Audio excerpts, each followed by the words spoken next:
Hello again. I just wanted to add a quick little addendum, maybe not addendum, but an insert to my testimony of something that sparked my mind, something Brother Jason said the other day. He was talking about being cerebral.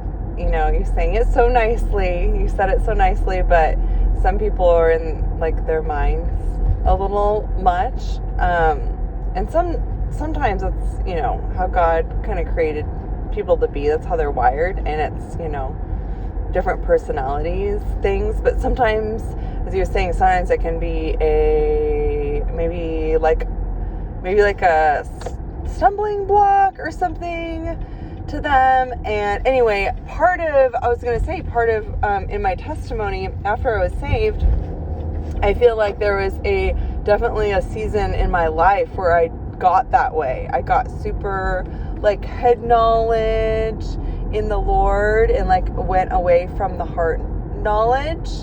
And part of it was I went to Bible college. I didn't go to like seminary to be a pastor or anything.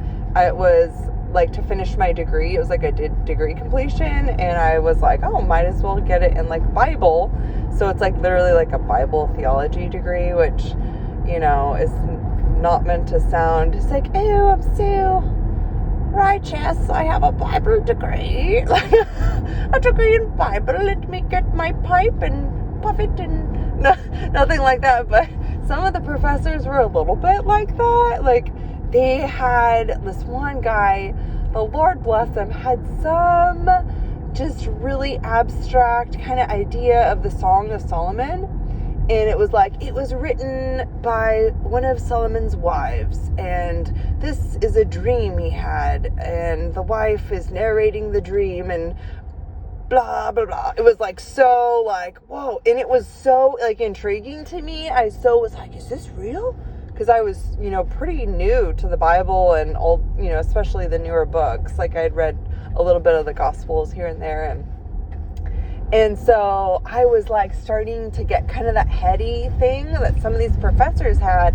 And even one of the professors said, like, you know, some people here might get into like the head knowledge and forget about the heart. And some professors said like, oh, Jesus is only in the New Testament. It's not about the Old. He's not really in the Old Testament. And they had some really crazy theories and all this stuff. And I think it was because of all the studying they had done. Like it got like in their head instead of the heart. Anyway, and so there's definitely a time in my life, and I still, you know, there's seasons where we'd like battle stuff, just where, you know, I'm not saying like don't do that anymore, because I think I do with things.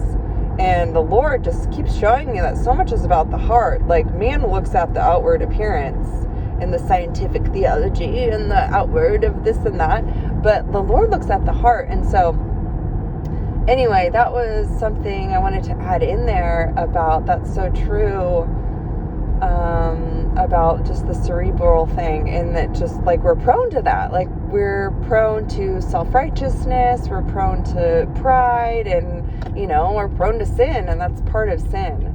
And it's really deceptive. I think pride, and that it can be like the most deceptive thing of all. And oh my goodness, our pastor goes into something where it's like, see what he's talking about, like pride and humility. And he's like, oh, as I'm speaking this, it makes me sound prideful, because it makes me sound like I'm above this. And when I say I'm humble, then I'm prideful. And then you go into this like crazy circular kind of talk that's funny. Anyway, just want to add that in. Okay, love you all. Talk to you again soon. The Lord's coming. Jesus is coming. Hallelujah.